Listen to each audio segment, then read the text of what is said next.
नमस्ते स्टूडेंट्स, हम फाइनली आज part one that is book one का सबसे लास्ट लेक्चर करने जा रहे हैं। बुक वन का लास्ट लेक्चर तो नहीं बोल सकते बट लास्ट चैप्टर। ठीक है,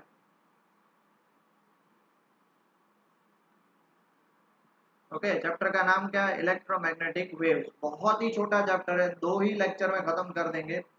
ट्राई करेंगे कि कल नेक्स्ट लेक्चर में खत्म हो जाए, बिकॉज इसमें कुछ नहीं है। एक जो इंपॉर्टेंट टॉपिक था डिस्प्लेसमेंट करंट, वो कट हो चुका है, उस पर नहीं पढ़ेंगे। नाउ मैक्सवेल फॉर्म स्टार्ट करते हैं। ये बेसिक्स इंट्रोडक्शन है, नहीं लिखना है, सिर्फ समझना है। Maxwell formulated a set of equation involving electric and magnetic fields and their source is the charge and the current density. Electric field, magnetic field, source, charge and current density. This equation are known as Maxwell's equation. 4 equation है Maxwell.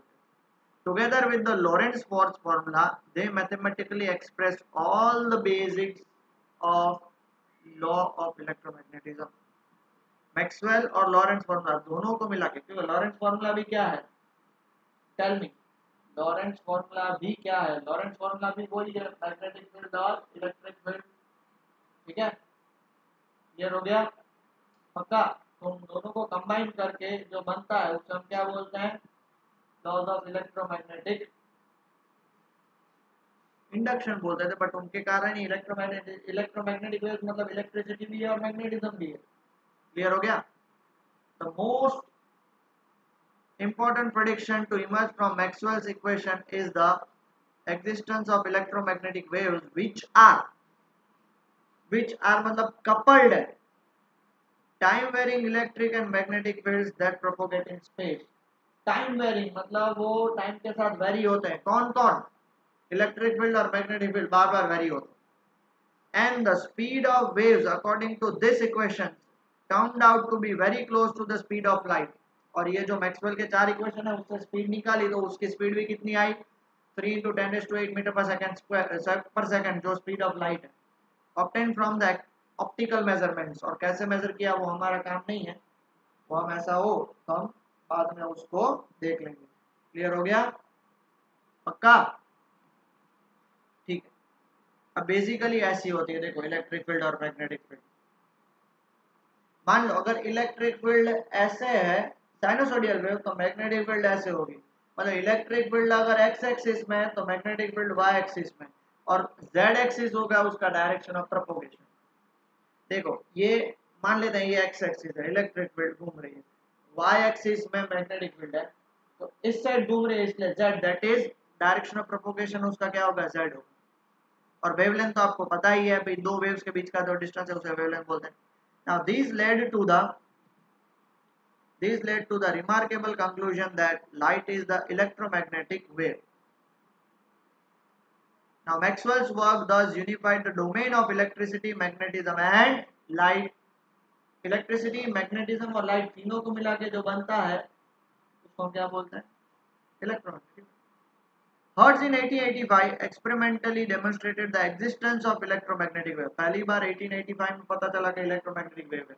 Its technological use by Marconi and other led in due course the revolution in communication that we are witnessing today। आज electricity, ये electromagnetic waves के कारण ही आपके जो mobile है वो use हो रहे हैं, और आपके मतलब हमारे मोबाइल यूज हो रहे हैं।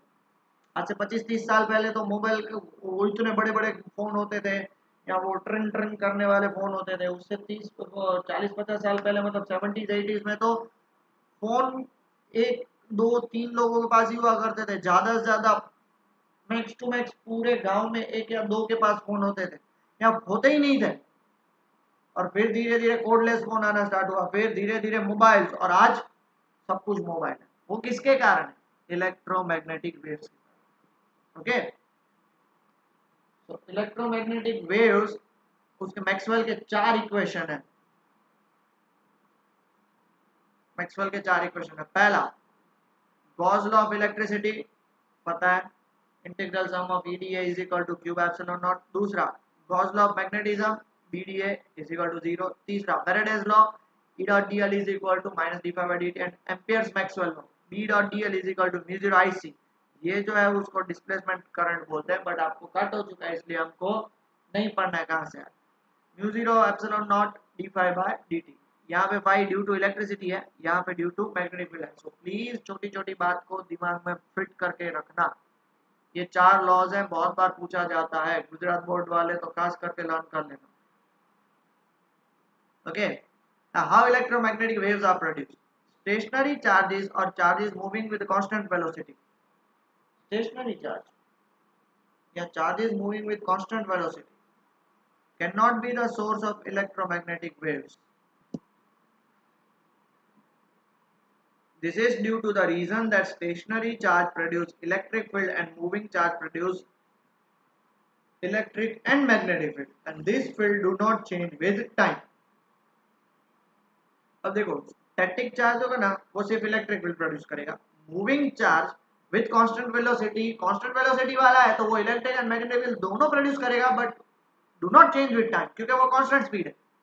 Okay, according to Maxwell, accelerated charges produce electromagnetic wave. Accelerated charges मतलब जिसकी velocity क्या हो रही है, change। Oscillating charges is example of accelerated motion. Oscillating charges is the example of accelerated motion. When a charge is oscillating with some frequency, किसी frequency के साथ charge oscillate हो रहा है, ऐसा oscillate हो रहा है, frequency क्या पता है, 1 सेकंड में कितनी बार होता है। It produces electric and magnetic field oscillating in space. It produces electric and magnetic field oscillating in space. Space में वो oscillate हो रहा है, ऐसे वो electric और magnetic दोनों produce कर। Now, when this phenomena is repeated, electric and magnetic field propagates in the space, which is called electromagnetic wave. अब यही phenomena बार-बार repeat हो रहा है, तो वो electromagnetic wave propagate होगा, धीरे धीरे धीरे धीरे धीरे आगे बढ़ेगा। It propagates in direction perpendicular to electric and magnetic field. जैसे मैंने आपको डायग्राम बताया था, पता है बेटा, कि मान लो इलेक्ट्रिक फील्ड ऐसे, मैग्नेटिक फील्ड ऐसे, that is electric field x axis, magnetic field y axis, तो propagation z axis, that is perpendicular. तो आपको पता है जेड एक्सिस एक्स के भी परपेंडिकुलर होता है, जेड एक्सिस वाई के भी। So electric and magnetic field oscillated perpendicular to each other. Okay, so this is how it is produced, but यहाँ पे खत्म नहीं होता है।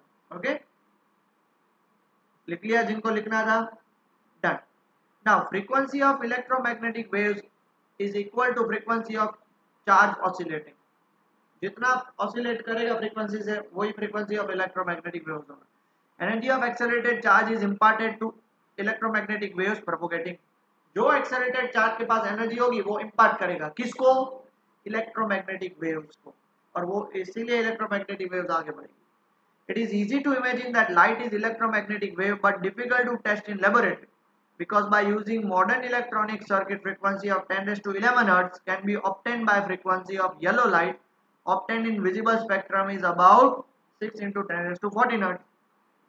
आजकल मॉडर्न सर्किट से हम इतने ऑसिलेशन प्रोड्यूस कर सकते हैं, बट आपको पता है कि भैया जो हमारा येलो लाइट है उसकी फ्रीक्वेंसी कितनी है, 6 into 10⁻14, तो उतनी प्रोड्यूस ही नहीं कर सकते। Hence to give experiment proof of electromagnetic waves, Hertz experiment should be performed in lower range of radio waves.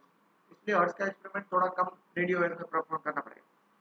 Now, after success of Hertz experiment, Jagdish Chandra Bose, working at Kolkata, succeeded in producing and observing electromagnetic waves of much shorter wavelength, 25 mm to 5 mm के wavelength का भी produce कर दिया। His experiment was confined to the laboratory, सिर्फ laboratory तक था, बाहर नहीं, मतलब उसको practical application उसका नहीं था। During this time, Italian scientist Marconi was success in sending electromagnetic waves to several miles, बहुत दूर तक वो भेज सकता था। कौन सी इलेक्ट्रोमैग्नेटिक वेव्स को बहुत दूर तक वो भेज सकता था, कौन, अपना Markovnikov. This is how electromagnetic waves are produced. Okay, देख लिया, ठीक है। अब सबसे important question, characteristics of electromagnetic waves. So the first characteristics is, in electromagnetic waves, electric field and magnetic field are perpendicular to each other as well as the perpendicular the direction of propagation.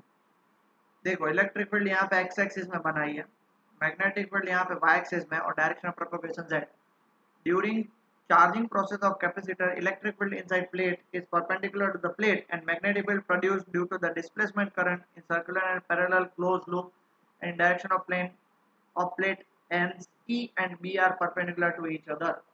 तो ये displacement current का topic है, ये आपको समझ में नहीं आएगा, इसलिए यहाँ पे इस पार्ट को आप मत लिखिएगा, सिर्फ ये पार्ट लिख ले। ये तो मैंने आपको बता भी दिया, ये displacement current sorry electromagnetic waves हमेशा perpendicular to the z axis होती है। ओके, लिख लिया। Second characteristics, let plane electromagnetic wave propagate in z direction. Here electric field Ex is in x direction and electromagnetic wave propagates in z direction and varies according to sine function. Electric magnetic field Ex and By are perpendicular to each other and perpendicular to the direction proposed in z axis. तो उसके हिसाब से हम Ex और By को क्या लिख सकते हैं? Ex is equal to E naught sin kz minus omega t. By is equal to B naught sin kz minus omega t. तो E की वैल्यू हम क्या बोल सकते हैं? E is equal to E x i cap plus o j cap plus O k cap. क्यों? Along x axis ही होगी, Y और जेड एक्सिस में तो है ही नहीं। तो एक्स की जगह क्या लिखेंगे? E nought sine k z minus omega t i cap. तो बी की वैल्यू क्या लिखेंगे? O i cap plus B j B y j cap plus O k cap. तो वो क्या होगा? बी नॉट जे कैप होगा। ये पूरा बी वाई जे कैप है, मतलब B nought sine k z minus omega T जे कैप। तो यहाँ के क्या होता है? उसको वेव वेक्टर बोलते हैं, that is 2 pi by lambda. उसके लिए वेव्स और ऑसिलेशन आपको 11th का पता होना चाहिए। Okay, omega is angular velocity frequency, omega by k उसको वेव स्पीड बोलेंगे और omega is equal to c k होती है, where c is equal to 1 by under root mu naught by epsilon naught. तो 2 पाई एफ को हम क्या बोल सकते हैं? C into 2 pi by lambda. कहां से आया? यहां से आया, बराबर है। k is equal to 2 pi by lambda, k is equal to 2 pi by lambda, omega by k is equal to speed, तो c के हुआ ना, omega is equal to c k, तो omega is equal to 2 pi f c, k की value 2 pi by lambda. तो इसके base पे therefore हम क्या लिख सकते हैं? c is equal to v lambda और f lambda. c is equal to f lambda, v नहीं है वो f है, फ्रीक्वेंसी है वो। क्लियर हो गया बेटा? क्लियर हो गया? ये फॉर्मूला याद रखना है। देखो भाई सिंपल, आप बोलोगे सर ये क्या लिखा है, कुछ समझ में नहीं आ रहा, बता दो। आपको पता है वेव का इक्वेशन होता है उसकी मैग्नीट्यूड और sine component. B by B wave है, B nought sine component, magnitude that is amplitude और साइन कंपोनेंट। उसका वेक्टर फॉर्मेट सिर्फ x axis that is i cap के फॉर्मेट में होगा, ये तो दोनों कट हो जाएंगे। तो E nought sine k z minus omega t i cap. B है तो उसका सिर्फ वाई एक्सिस है, मतलब ये दोनों कट हो जाएंगे, तो बी नॉट साइन के एक्स माइनस ओमेगा टी जे कैप। वेव वेक्टर के इज इक्वल टू क्या होगा? 2 पाई बाय लैम्डा। और ये उसको सॉल्व करें, फॉर्मूला याद रख लेना, इस पे बहुत सारे एमसीक्यूज आएंगे।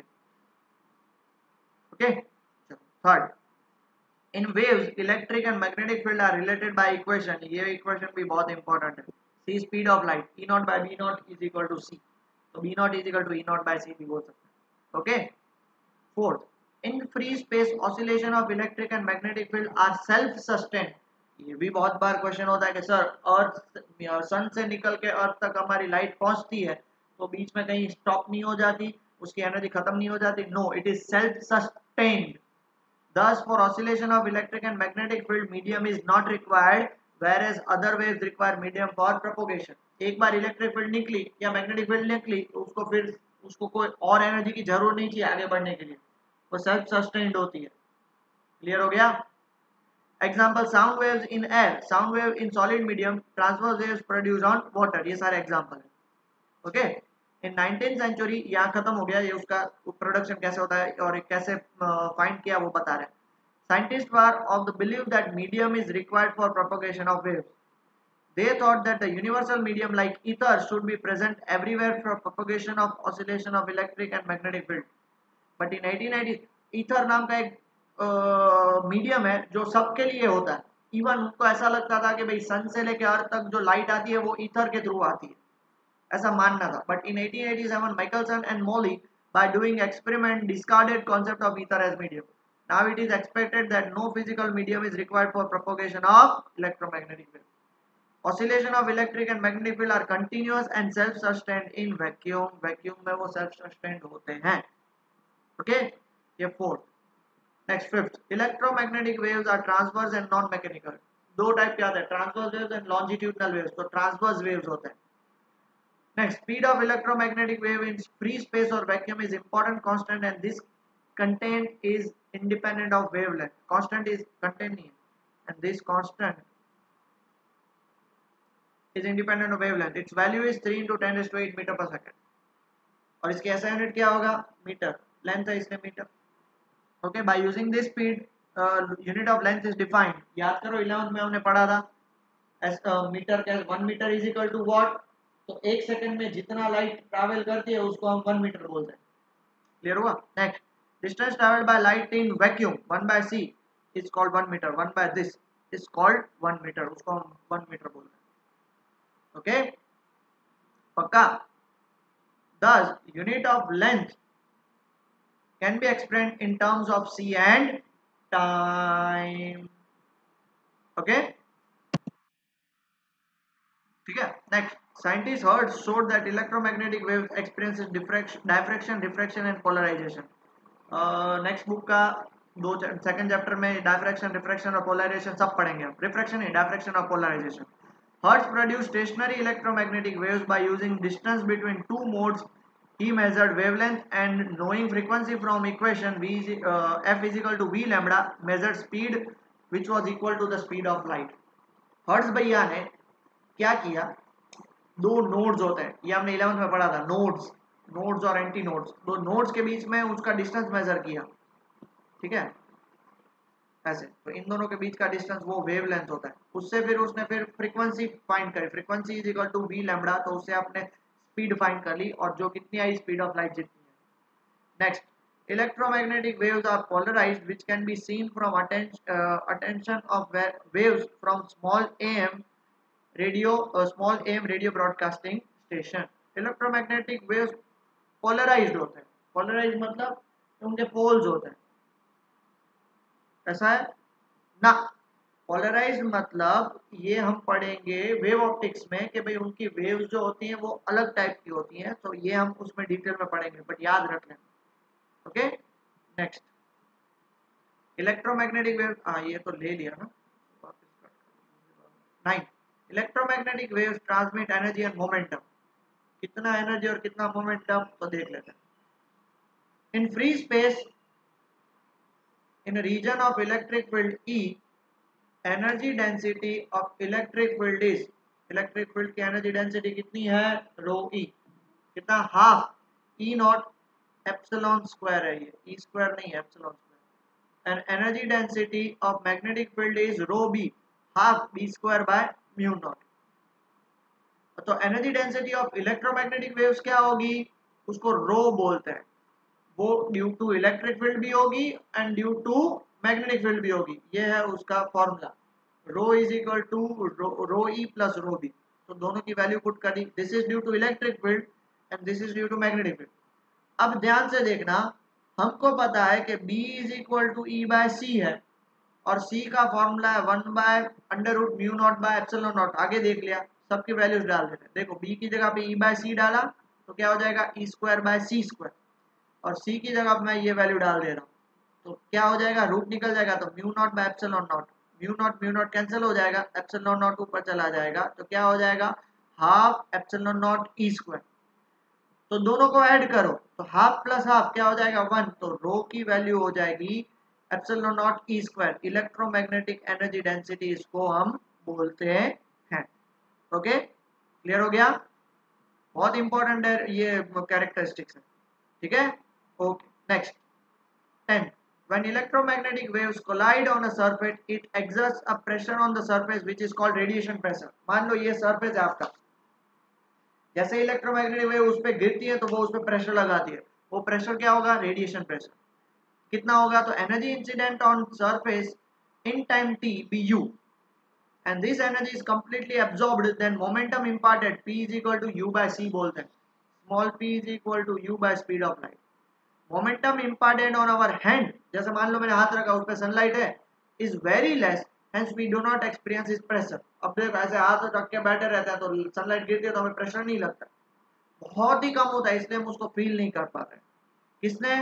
तो 1903 में साइंटिस्ट निकोलस और हल ने वो मेजर किया था प्रेशर ऑफ सनलाइट हमारे हैंड पे कितना था 7 × 10⁻⁻6 न्यूटन पर मीटर स्क्वायर। 1 मीटर स्क्वायर में इतना, तो हमारा हाथ तो काफी छोटा है। Okay, this means that force acting on 10 centimetre square area कितना होगा 10 सेंटीमीटर मतलब हमारा हाथ पकड़ लो इतना स्क्वायर 7 × 10⁻⁹ न्यूटन, बहुत छोटा। ओके, क्लियर होगा? ओके, तो हम वो फील ही नहीं कर सकते। Next 11, electromagnetic waves carry energy, hence from transmitting station it can carry radio and TV signals। इसलिए देखो एक टीवी सिग्नल से दूसरे टीवी सिग्नल तक, रेडियो सिग्नल से एक रेडियो क्या बोल सकते हैं कि टावर से दूसरे रेडियो टावर, एक टीवी टावर से दूसरे टीवी टावर तक वो लेके जाता है। क्यों? उसके पास एनर्जी होती है। Electromagnetic waves carry energy. Next, electromagnetic waves carry energy from sun to earth, hence life sustains on earth. ये आपने 10th में भी पढ़ा है और एनवायरमेंट चैप्टर में, फूड वेब और फूड चेन में, कि भाई energy transport, energy is converted, sunlight is converted into chemical energy, that is sun energy. तो वो कहां से आती है? सन से आती है। in a region far from source of oscillation of electric and magnetic field are in same phase। अब मान लो, देख लो, अगर सोर्स दैट इज मान लेते सन सोर्स है इलेक्ट्रोमैग्नेटिक वेव्स का, तो अर्थ तक पहुंचेंगी तब इलेक्ट्रिक और मैग्नेटिक दोनों सेम फेज में हो जाएंगे। ये हमने वेव्स में भी पढ़ा था कि अगर सोर्स बहुत दूर है तो इनिशियली मान लेते हैं कि वो दोनों सेम फेज में नहीं है, बट आगे जाते जाते इन अ लॉन्ग डिस्टेंस वो दोनों किस में आ जाएंगे? सेम फेज में। And direction of E cross B is in the direction of propagation of electromagnetic waves। E इस साइड है, that is x axis, B है y axis में, तो E cross B आप कौन सा फॉर्मूला लगाओगे? Right and thumb rule. E से B में जा रहे हो तो उसका डायरेक्शन ऑफ प्रोपोगेशन क्या होगा? Z axis. तो E क्रॉस B भी क्या होगा? Z एक्सिस होगा। ये उसकी सारी कैरेक्टरिस्टिक्स है। नहीं पता चले तो एक बार और रिवाइज करिए, नहीं पता चले तो मुझसे पूछिए, बट ये कैरेक्टरिस्टिक्स आएंगी आएंगी आएंगी फॉर श्योर। ओके, इस चैप्टर में सबसे इंपॉर्टेंट यही है, तो अच्छे से रिवाइज कर लीजिए। आज का लेक्चर हम यहीं पे छोड़ते हैं, ठीक है?